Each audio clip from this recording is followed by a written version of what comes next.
아니 이 몇 년간 계속적으로, 아니 어쩌면 우리들의 삶에 있어서 계속적으로 참 많은 어려운 일들이 우리 주변에는 많이 있는 듯 합니다. 사회적으로 많이 그렇죠. 세월호 때 벌어졌던 일들이라든지, 또 최근에 여러 가지 코로나로 인한 혼란과, 또 그리고 최근에 LH 공사로 인한 어려움들, 또 답답하고 안타까운 일들이 계속적으로 벌어지고 있습니다. 그러다 보니까 사람들은 그에 대한 분노로 답답해하고, 또 청와대에 무슨 청원도 내고 그런 일들을 행하고 합니다. 또 SNS를 통해서 자기 자신의 문제를 알리기도 하죠. 그러나 세상은 그렇게 변모하지 않는 것 같습니다. 그러다 보니까 드라마나 영화에서도 슈퍼히어로 같은 것들이 판을 치는 이유가 뭔가 우리의 답답한 현실을 해결해 줄 수 있는 어떤 특별한 존재를 원하는 듯합니다. 심지어는 요새는 그렇죠. 다크 히어로라는 그 말들도 등장을 하게 되죠. 악인인데 악인이 문제를 해결하는 요소로서도 등장을 합니다. 악인이 해결하니까 좀 더 어떤 일이 벌어지나요? 악인이 해결하니까 선한 의인은 선한 착한 히어로들은 어떻게 한가요? 악한 방법으로, 불의한 방법으로 악인을 처벌하기가 못합니다. 그러나 다크 히어로들은 보통 어떤 거예요? 좀 나쁜 방법을 통해서라도, 아주 극단적인 폭력을 써서라도 문제를 해결하고자 합니다. 물론 드라마 같은 데서는 나름 순하게 해결이 되긴 하지만, 영화 같은 데서는 아주 잔혹한 방법으로라도 악인을 처벌합니다. 왜 그런 것들이 등장을 할까요? 이 현실이 정말 바뀌고 어떤 때는 정권이 바뀌어도, 또는 여러 가지 사람들이 등장을 해도 쉽게 해결되지 않기 때문입니다. 근데 저는 그런 생각도 좀 해봅니다. 뭐 공직자 무슨 윤리법 해가지고 이렇게 공무원이 고위공직자가 하게 되면 재산 등록도 하게 되죠. 근데 최근에 나는 LH 공사에서 벌어졌던 일들은 뭡니까? 재산 등록을 안 해도 되는 사람들이었습니다. 글자 그대로 우리보다 조금 더 높은 지위나 좀 비슷한 그 지위에 있는 사람들이 행했던 부정부패입니다. 전 그걸 보면서 그런 생각을 해봅니다. 우리나라의 그 부정부패나 불의한 일들이 얼마나 우리 사회에 깊이 뿌리 내려져 있는 것은 아닌가라는 생각을 합니다. 그러니까 이 문제들 해결하기가 훨씬 쉽지 않게 되죠.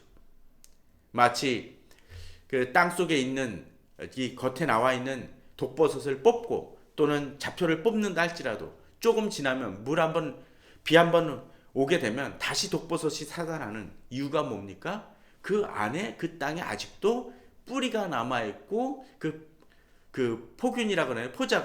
버섯 포자가 남아있어서 다시 발생하는 것처럼 우리 사회 속에는 그러한 것들이 만연되어 있는 듯 합니다. 그러기에 세월호도 아직도 제대로 해결되지 않은 문제들이 있습니다. 누구 하나 정권자가 그것을 그 정권을 잡았다고 해결되는 것들이 아니라, 그것으로 인해서 문제를 일으켰던 사람들이 곳곳에 남아 있으니까 해결이 안 나는 겁니다. 어쩌면 우리 시대가 갖고 있는 여러 가지 어려움, 또는 이 세계가 갖고 있는 어려움들은 이 세상에 우리 인간들이 얼마나 부패하고 타락했는지를 보여주는, 또 하나님이 깨닫게 하시는 징벌과도 같은 문제도 있다라고 생각이 되어집니다. 물론 이것이 코로나에 걸렸다고 해서, 또는 어떤 때 세월호에서 그 배를 타고 있어서 희생되어졌다고 해서 그분들이 더 문제가 있다는 얘기를 결코 드리는 것은 아닙니다.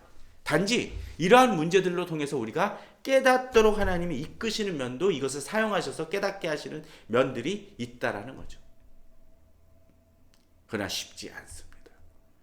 그럼에도 불구하고 더 사람들은 더 악을 행합니다. 오히려 그들의 악을 통해서 힘이 없는 사람들이 더 고통을 받고 또 난관에 부딪히는 모습들을 보게 됩니다. 이것이 우리 시대의 모습인 듯 싶습니다. 그러면 이 상황 속에서 우리는 어떻게 해야 될까요? 오늘 본문을 보게 되면 1절에서 그렇게 얘기합니다. 하나님이여 주께서 우리를 버려 흩으셨고 분노하셨사오나라고 얘기합니다. 마치 지금의 많은 상황들이 하나님이 우리를 흩으시고 분노하시는 증거인 듯 싶습니다. 그러니 우리들은 부르짖습니다. 지금은 우리를 회복시키소서라고 부르짖습니다. 그렇습니다. 우리는 이런 현실 속에서 이 세상을 놓고 기도해야 됩니다. 동료님들이 최근에 기도 제목 중에 목록을 한번 살펴보십시오. 내 자신의 어려움, 예를 들면 코로나라든가 경제 위기 속에서 나의 문제를 놓고 기도는 하시겠죠, 당연히.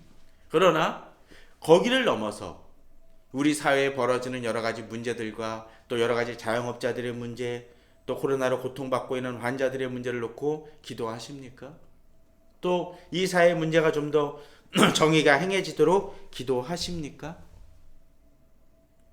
지금은 우리를 회복시키소서라는 그 말씀처럼 우리는 그런 문제를 놓고 주님의 회복이 일어날 수 있도록 기도해야 됩니다. 울부짖고 기도할 때 하나님은 응답해 주시는 하나님입니다. 하나님은 이러한 문제들을, 이 세상을 어떻게 흔드십니까? 2절에 보게 되면 또 자세히 나옵니다. 주께서 땅을 진동시키사 갈라지게 하셨사오니 그 틈을 기우소서. 땅이 흔들립니다. 그 갈라진 것을 보신 적이 있으십니까? 땅이 진동해서 지진이 나서 땅이 갈라집니다. 그럼 어떤 일이 벌어지나요? 멀쩡하던 집들이 흔들리고 무너지기도 합니다. 최근에 도로 공사, 고속도로 공사, 터널 공사를 하니까 주변 집들이 갈라지는다는 얘기도 나오지 않습니까? 마치 그런 것처럼 하나님이 이 세상에 허용하신 여러 가지 재난과 어려움들로 인해서 이 세상이 흔들립니다. 우리는 그것을 작년 1년 동안 너무나 뼈저리게 경험을 했습니다. 또는 금융위기를 통해서 경험을 했습니다. 그로 인해서 지축이 흔들리고 심지어 또 교회가 지금까지 어떻게 보면 배부르게 살아왔던 것들마저도 흔들리게 만듭니다. 그러다 보니까 목사들도 당황하고 성도들도 당황합니다. 예전과는 다른 경험을 하기 때문이죠. 그런데 그런 상황 속에서 또 어떤 일이 벌어집니까? 그 흙들이 무너지면 어떡하죠? 그 틈을 자연스럽게 또 메우기도 합니다. 우리 성도님들은 이런 상황 속에서 어떻게 살아가십니까? 이럴 때일수록 1절에서 얘기했듯이 지금은 우리를 회복시키소서라고 기도할 수 있어야 될 것입니다. 내 자신의 문제만이 아니라 바로 내 주변에 또 내 사회에 또 이 세계를 놓고 기도해야 됩니다. 또 좀 더 폭넓게 나아가면 미얀마의 문제들도 기도해야 됩니다. 그 땅도 여러 가지 균열들로 인해서 갈라진 모습들이 벌어지기 때문에 그렇죠. 그런데 우리가 이렇게 기도할 수 있는 이유가 무엇일까요? 3절은 보여줍니다. 주께서 주의 백성에게 어려움을 보이시고 비틀거리게 하는 포도주를 우리에게 마시게 하셨나이다. 마치 하나님은 우리들에게 이런 어려움을 통해서 우리에게 어려움이 있고 또 주님께 기도해야 된다는 것을 보여주시는 듯합니다. 어려움을 보이시니까 힘들게 되죠. 그러니까 갈급합니다. 또 비틀거리게 하는 포도주를 우리에게 마시게 하셨나이다. 우리는 똑바로 걸을 수 있다고 생각이 되었는데 비틀거리죠. 나는 노력했지만 내 노력만으로는 안 되는 어려움과 흔들림이 우리 삶 속에 있습니다.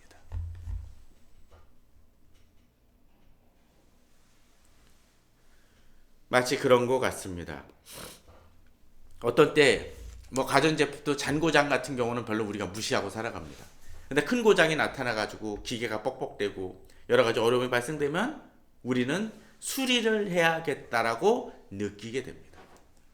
마치 고난과 환난은 그런 것 같습니다.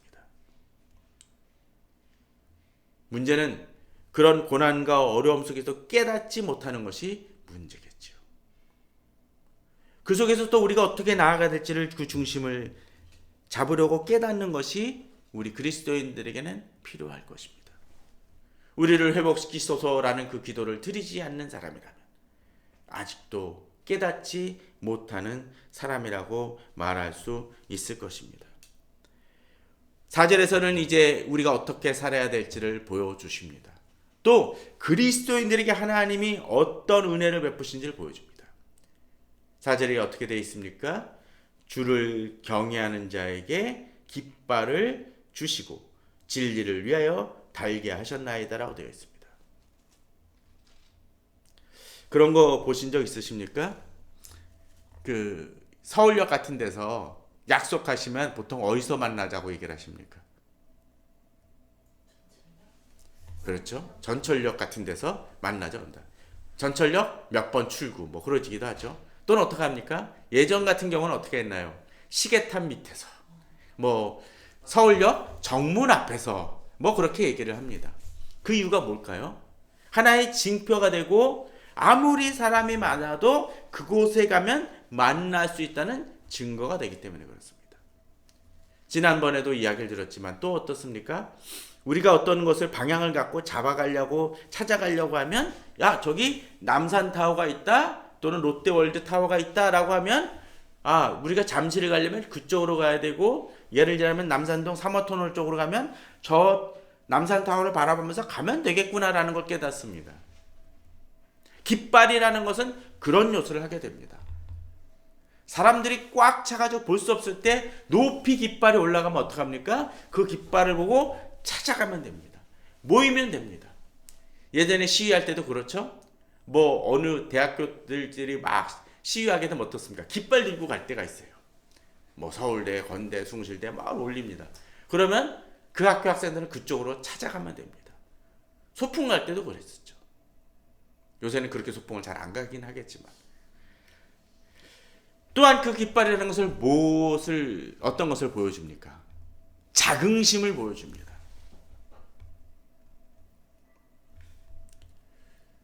아마도 그런 경우는 없을 겁니다.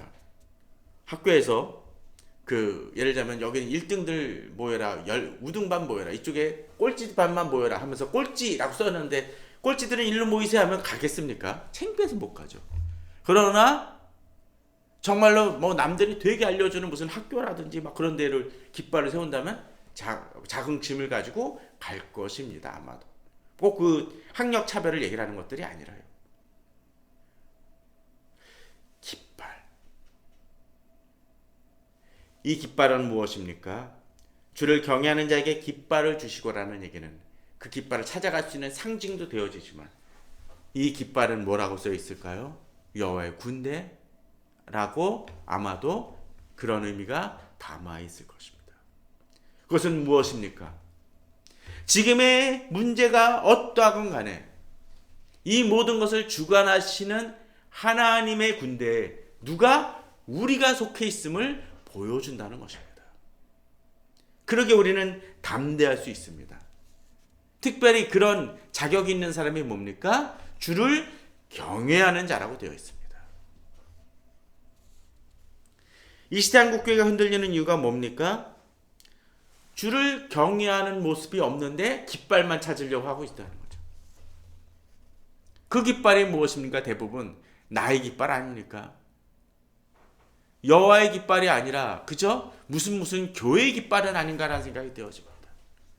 그러니까 그 속에서 힘이 없습니다. 사람들이 혼란한 게 없습니다. 관심이 없습니다. 왜? 하나님의 깃발이 아니기 때문이죠.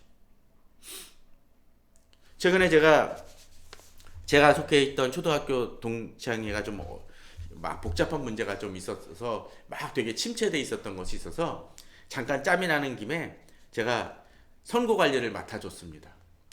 근데 예전에는 막 뭐 밴드에 들어와도 사람들이 되게 적었어요. 근데 재정비를 하고 제가 투표나 이 선거를 딱 진행을 시켰더니 예전에 모였던 것이 한 서너 배가 늘어나고 또 그리고 조회수도 확 늘어나면서 사람들이 이거 뭐지? 왜 달라졌지? 라는 얘기들을 들은 적이 있습니다. 이유가 뭘까요? 희망이 보이기 때문에 그렇습니다. 소망이 보이기 때문에 그렇습니다. 저기 가면 안정되다라는 것을 교회에서 느낀다면 사람들은 그곳으로 찾아갑니다. 또 그것을 분별할 수 있는 눈이 무엇입니까? 주를 경외하기 때문에 그렇습니다. 지금 이 시대에 교회가 깃발을 내어도 안 나가는 이유는 세상이 보기에도 주를 경외하는 자, 경건함이 없기 때문에 그렇습니다.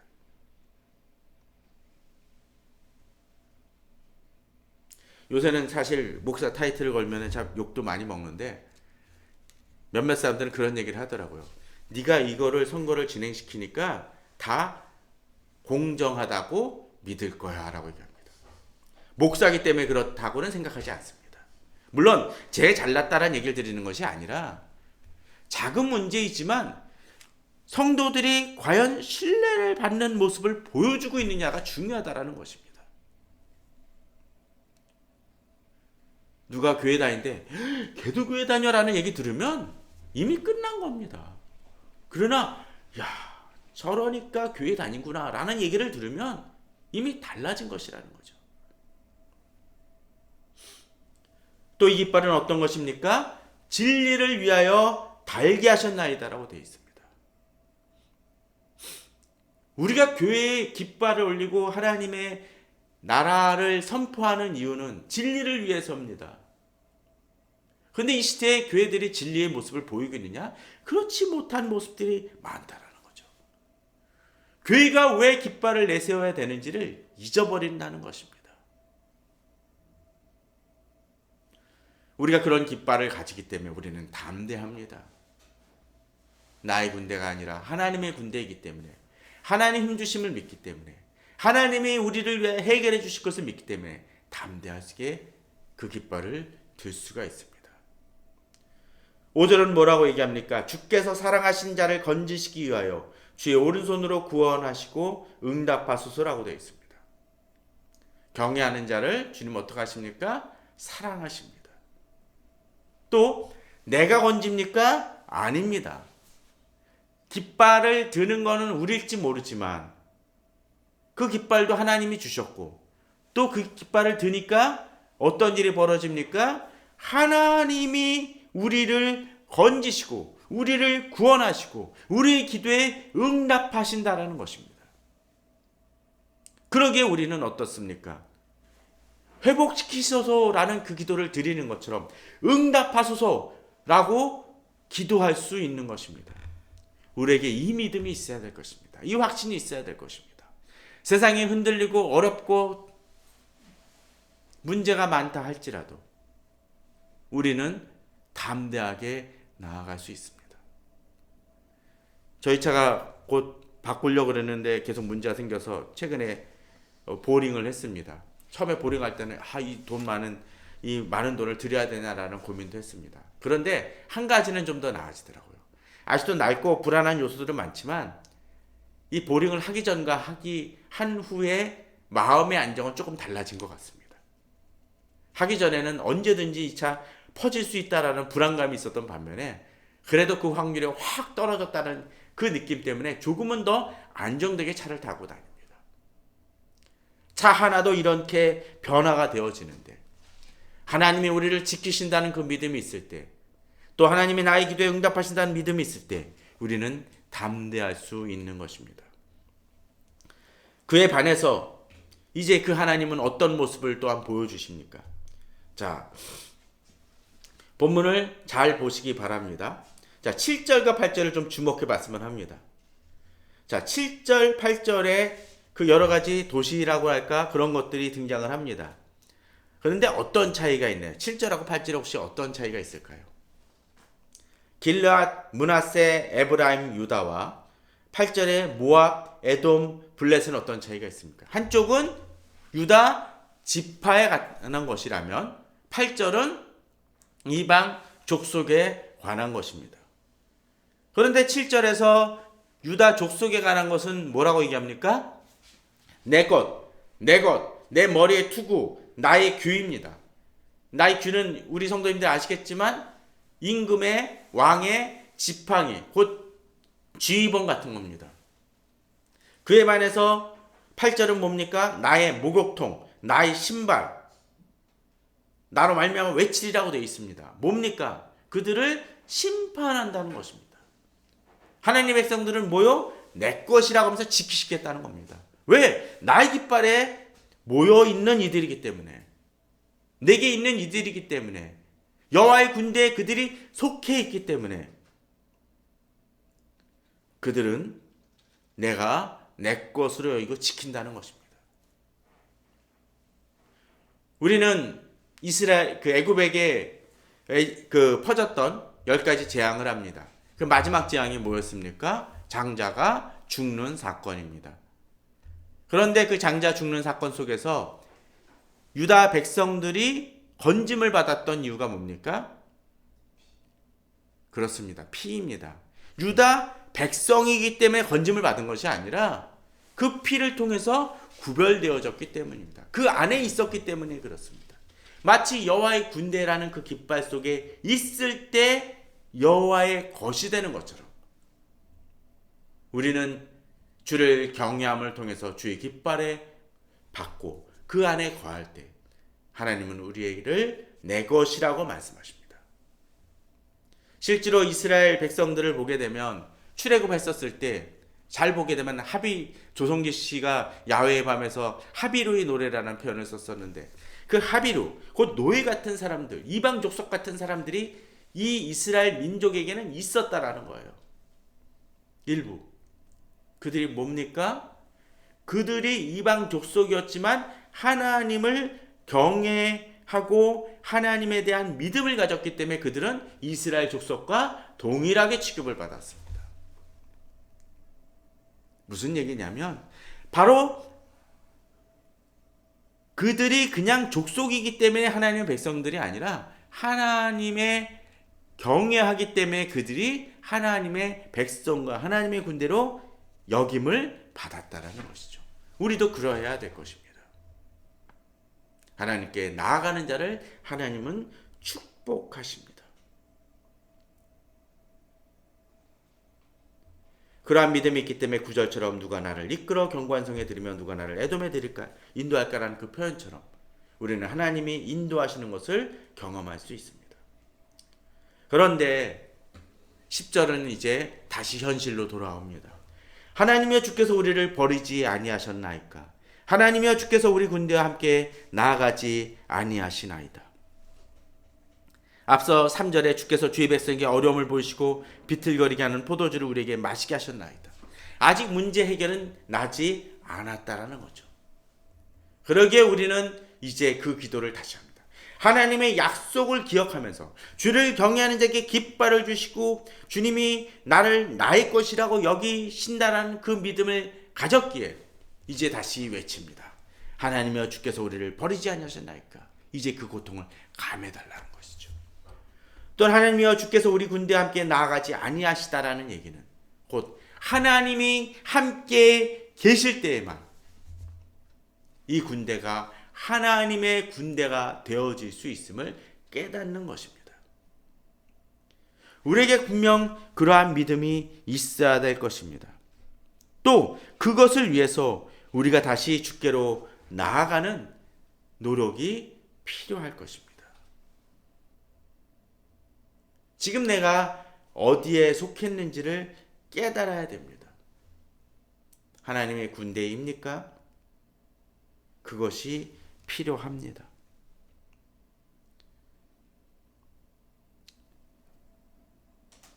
이스라엘 백성들이 가나안 땅을 처음에 하나님께서 정복하려고 했었을 때 그들은 불평을 부리고 정탐꾼을 보내고 난 다음에 불평을 부리고 하나님 우리를 여기서 죽게 하시려고 하신다라고 원망을 했습니다. 그때 하나님의 말씀을 통해서 그들을 깨우치시죠. 그런데 이스라엘 백성들이 이제 하나님이 너희를 이제 40년 동안 광야 생활을 하게 하겠다라고 그들이 원망 때문에 그렇게 판결을 하시자, 그렇게 이야기를 하시자 갑자기 이스라엘 백성들이 돌변해서 뭐합니까? 이제 하나님의 이름으로 우리가 가나안 땅을 정복하러 나아가겠다라고 나아갑니다. 그랬더니 어떤 일이 벌어집니까? 대패하고 말죠. 왜 그런 일이 벌어집니까? 똑같이 나아가라고 처음에는 하나님 말씀하셨는데 이제 두 번째 나아갔는데도 불구하고 그들이 실패한 이유가 뭡니까? 그때는 하나님이 계시지 않았기 때문이라는 거죠. 불순종했기 때문에. 문제는 똑같은 군대이지만 하나님이 함께 계실 때만이 하나님의 군대가 된다라는 것입니다. 몇 번씩 얘기를 들었던 구절이지만 주께서 내게 능력 주시는 자 안에서 내가 모든 것을 할 수 있느라는 그 유명한 구절은 우리들이 모든 것을 할 수 있느니라에 초점이 맞춰진 게 아니라 뭡니까? 내게 능력 주시는 자 안에 있을 때 그런 일이 벌어진다는 것입니다. 그럼 뭐가 필요합니까? 내가 능력 주시는 자 안에 있어야죠. 능력을 주시는 주님은 맞습니다. 그러나 능력을 주시는 주님 안에 없으면서 내가 모든 것을 할 수 있다라고 여기면 대패하고 무너지고 실패할 수밖에 없다는 거죠. 중요한 건 뭡니까? 주 안에 거하는 것입니다. 여호와께서 우리 안에, 우리 교회에, 내게, 우리 가족에게 임할 때 우리는 여호와의 깃발을 가지시는 것이고 여호와의 군대가 되어지는 것입니다. 이 초점을 잃지 말아야 될 것입니다. 이 시대 한국교회의 제일 중요한 것 중에 하나는 지금 내가 올리고 있는 깃발이 무엇인지를 돌아봐야 될 것입니다. 최근에 어느 유물에서 그런 얘기가 나오더라고요. 아주 자세히 봤더니 거기에 막 이상한 글자가 있어서 이게 어떤 목적을 가지고 또 어떤 기원을 가지고 있구나라는 것들을 밝혀내는 일이 최근에 하나 벌어졌다고 합니다. 또 뭉크의 절규에서도 그런 얘기 나오죠. 무슨 그 구절이 적힌 걸 가지고 이것이 누가 썼느냐라는 것들을 가지고 따지는 일이고 또 그 실제로 뭉크가 썼다는 얘기를 판독이 났다는 얘기를 최근에 들은 적이 있습니다. 그런데 우리도 어떤 데 물건 살 때 보게 되죠. 국산입니다라고 생각을 해서 딱 샀는데 자세히 보게 되면 저 구석에 뭐라고 써 있는 경우 있습니까? 메이드 인 차이나, 메이드 인 타일랜드. 거기 있는 제품들이 꼭 나쁘다는 의미가 아니라 그 마크는 뭘 얘기합니까? 그들이 어디서 만들어진지를 보여주는 것입니다. 그처럼 우리들에게 있어서 필요한 것도 바로 그것인 것 같습니다. 지금 내게 있는 마크가 무엇인지를 메이드 인 세상이라고 되어 있다면 우리는 실패할 수밖에 없습니다. 메이드 인 하나님 나라라고 되어 있어야 우리는 승리할 수 있는 것입니다. 이제 11절을 보십시오. 이런 믿음이 있을 때 우리가 하나님의 군대일 때 우리를 도와 대적을 치게 하소서. 사람의 구원은 헛됨이니이다. 그렇습니다. 사람의 도움은 헛될 수밖에 없다는 것을 알기 때문에 하나님이 애굽을 흔드시고 에돔을 흔드시고 블레셋을 흔드시는 것을 알기 때문에 세상의 군대로는 이 문제가 해결될 수 없음을 알기 때문에 하나님이 우리를 도와 대적을 치기를 구하는 것입니다. 12절은 보다 분명히 얘기합니다. 우리가 하나님을 의지하고 용감하게 행하리니 그는 우리의 대적을 밟으실 이심이로다. 지금 내 마음속에 억울한 거 있습니까? 답답한 문제들 있습니까? 그러니까 누군가의 도움을 받아야 되고 세상의 힘을 원하기로 합니다. 그것이 불법적인 것이라 여겨져도 말이죠. 그러나 하나님이 우리의 대적을 밟으실 이라는 것을 깨달을 때 우리는 달라집니다. 이 시대 사람들이 쉽게 분노하고 폭력적인 행위를 행하는 것이 뭡니까? 내 힘으로라도 그냥 해결하려고 하는 어리석음 때문입니다. 그러나 우리가 하나님이 우리의 문제를 해결해 주신다는 믿음을 가질 때 당장 내 눈앞에서 내가 지는 것 같아 여겨진다 할지라도 하나님이 나를 이끄심을 믿기에 우리는 담대히 그 하나님을 의지하여 나아갈 수 있는 것입니다. 우리에게 그런 믿음으로 나아가는 우리 성도님들 되시길 바랍니다. 주의 깃발이 지금 내게 걸려있는지를 확인하시고 진정으로 주를 경외하는 마음으로 나아가고 주께서 사랑하시는 자가 되어짐을 통해서 진정으로 여호와의 군대에 속하여 이 세상 모든 문제를 싸워 이기는 우리 성도님들 되시기를 주님의 이름으로 축원합니다. 다 같이 기도하시겠습니다.